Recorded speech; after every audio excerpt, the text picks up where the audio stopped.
So have any of you ever seen this quote before? Einstein? He says, we can't solve the problems with the same kind of thinking we used when we created them. I love this quote. I think it completely exemplifies what the thinking process is all about.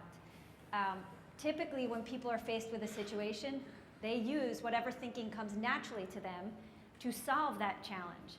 And it's what's instinctual to them, and they use the same thing over and over again. It's not necessarily always the best logic, but it's what comes natural. Liquidnet is a company no different than most companies that also does that. You fall back onto what you know. So Ready, Fire, Aim is the title of our presentation just for that reason. Our company is a company that acts largely on instinct and intuition and then wants to jump right in. Someone's got a thought, we want to move forward really fast and get it done. Very results-oriented and delivery-oriented. And there's a lot of great things about that, but it's not necessarily the best way to get it right the first time. So we're going to talk to you a little bit about our exposure to the thinking process, which is one of the techniques under the theory of the constraints, what we've done with it since we've learned it, and share some of our lessons learned with you. So let's get into it. First of all, who is Liquidnet?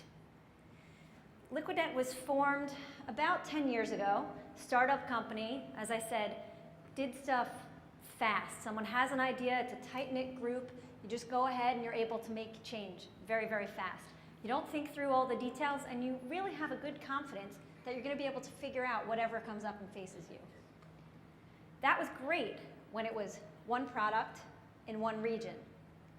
But then today, we're a company that is multiple products, multiple regions, 30-plus markets, 400 people as opposed to maybe the 30 that started it out. And it's a very short period of time. What the company soon realized is, back when you were so small, you could do that kind of off-the-cuff thinking and implementation. But when you're this big, well, for us this is big, when you're this big, you really have to think through things. There's a lot more ramifications and dependencies and assumptions and built-in behaviors that have already been identified as people have started to use your products. I didn't mention this, but what we do is we are an institutional broker-dealer. Basically, if you've got 1 million shares that you want to trade, you would use our software to connect with those other people that are looking to trade 1 million shares. So it's all over software. There are behaviors that are built in, and we needed to make some changes and understand how it was going to impact people. We needed to really think through things more clearly and completely instead of just going off of our gut. So we learned about the theory of constraints. You've heard this spoken about earlier today, but it's about how do you make that significant, sustainable bottom line improvements. And it asks you to take a look at 3 questions and gives you some techniques to answer them. What to change to, and how to cause that change. And the way we got introduced to it was a very grassroots effort. One person in the company read the book. He told his manager, who told the CIO, who told the leadership group, and then the whole entire leadership team actually read the goal as a book club selection. They were pretty excited about it. They said, you know, this is manufacturing, it's not really the business that we're in, but that line of thinking, we could kind of see some parallels. Let's make this happen here. And that's actually a great example of how things work at our company. Someone's got an idea. The instinct is, this is something that we could do. We don't know how we're going to do it, or who it's going to do it, or how long it's going to take, or what's the best way to do it, but someone will figure that out. I had just moved into a process improvement role, and so it fell in my lap. It fell nicely under that category, and I now had to figure out, how do you do this? Who do you go to? What do you do next? How is it going to actually work here?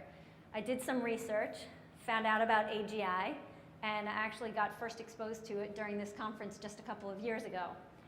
And at that time, I really did connect with it and realize there's something here. There's something we need to find more about. So we read the goal, we read It's Not Luck, and we realized that's where the answer lies. And through talking to Susan, we recognized that the great next step would be to go and get trained in the Jonah Program. So 4 of us went to the Jonah Program. It was tough. You know, if anyone asks you, it's 2 full weeks. And it's not just during the day. It's in the evenings. You're doing homework. You've got your project that you want to work on because you really want to go back and understand this stuff, right? So we worked hard building stuff like that. And of course, we did some of our best work at the local New Haven places. But it really was grueling, but it was worth it. Through that, we learned these new techniques, and we realized that it changed us in so many ways. When we came back, there were comments made about how we were interacting and how we were participating in meetings and functions. People were saying, wow, what happened to you at that training? You really are thinking differently, right? There is something different about you. So whether we realized it or not, it really changed the way that we were processing information. We learned how to look at things in that more complete way. You guys know what this says, right? Well, can you read that box over there? But this is the concept of you're looking at things from one point of view. And when you go through this process, you start to understand there's a tremendous relationship with all of the other things that are going on around you and around the other projects in that company. And by being able to get out of your head these things in a pictorial format, you understand it so much more completely. And you can start to bring others in and help them understand it more completely. And they can bring their knowledge in and add to it and bring other perspectives in. It was so valuable. So our first lesson learned, build a library, stock it with gold rat books, and then have your CEO start an Oprah-style book club. Word is going to travel like wildfire if you do that. But before, you did hear from the lieutenant colonel that he said the same thing. You really want your leadership team to read the book and start to get them exposed to it, and that's when it's going to start to catch on. Specifically for us, the book that had the most impact was It's Not Luck, and that's the one that focuses on the thinking process. The other lesson we learned was to send more than one person. We had the luxury or the ability to send 4, and I wouldn't say that that's necessarily the right number for everyone, but it was tremendous. It was 4 people from different parts of the organization who really hadn't worked together in much capacity before that point, and it was amazing. We really couldn't have done it on our own. You are learning new tools and techniques and a new language and a new way of thinking. You need that support to come back and be able to say, what was that whole CRT thing again? And how did you make that IO map? And oh, remember those UDIs? You need someone that just gets you when you're saying this stuff. It's also the different views and the different pieces that people are taking away from it. So I highly recommend that. So then we come back from training, and there's all this energy and excitement around it. You know, our CEO could not be more excited. People on the streets were making banners for us. They were so excited. And we were like, all right, we've got to now do something with this. We just went off. We've got to do something with this knowledge. So what is it? Well, while our CEO is on the leadership team and he may think that he's the only person that matters, he's not. And we had to actually now go and pitch the whole leadership team to say, hey, we learned this, and we've got to do something with this. There's a real opportunity for us here. So this is an actual slide from the presentation we put together for them. We tried to relate it to the way things work today, and the way things that were working were good.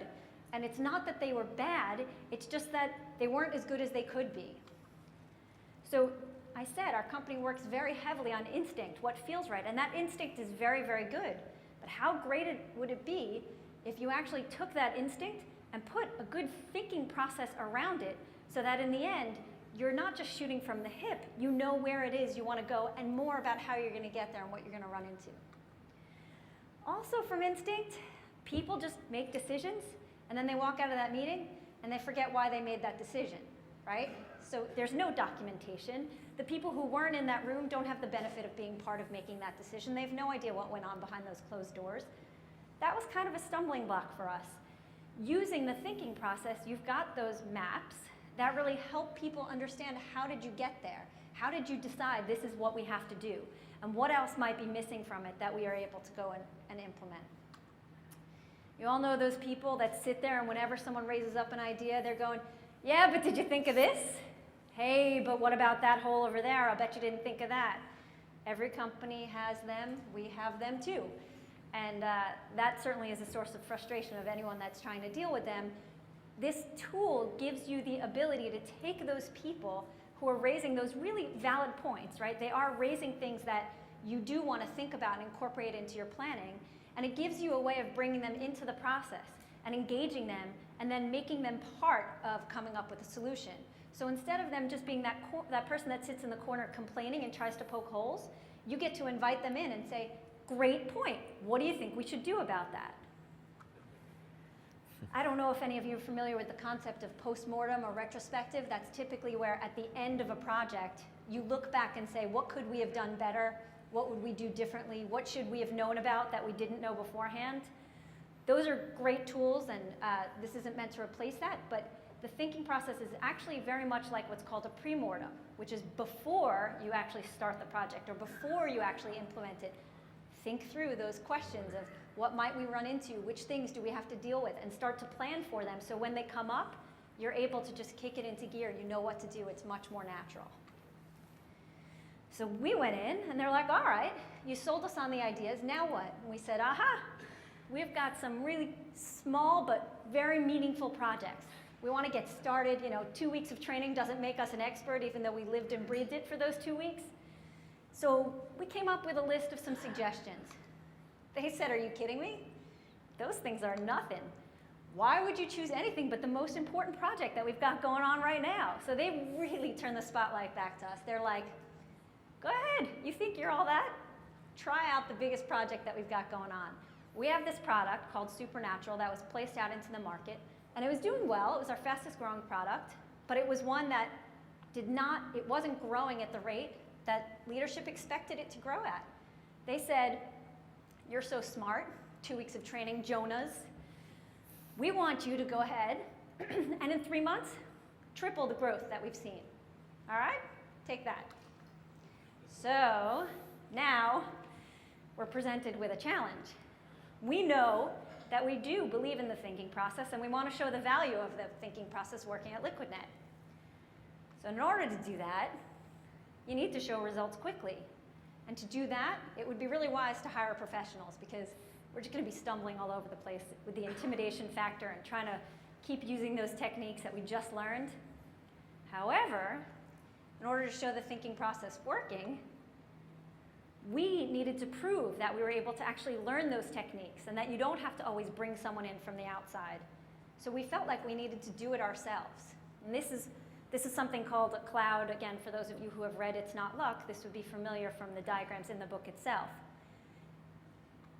We recognized that hiring professionals was in direct conflict with actually doing it ourselves. So what were we to do? Well, aha. The thinking process actually teaches you to look at conflicts that you're facing in this way. It really boils it down to the essence of what it is that's in front of you. And we realized that we needed to show results quickly. We also needed to demonstrate our prowess, our knowledge in the techniques. And maybe there actually was a way to do both, and that's what we found out. We realized that we could hire AGI, we engaged them to come and help us out with the project, and we worked it out with them where we would make sure that we would have some opportunities to shine and show our abilities. So it really was a partnership, and it solved that conflict and allowed us to meet both of our needs. It was great. So the lessons learned from this part are dive in right away. When you learn something, it's one of those use it or lose it. You've got to keep using those techniques so they become more and more familiar and you create new habits with them. And also don't be afraid to take on those big projects, because there is help out there. AGI was a tremendous help when we were implementing our project and thereafter.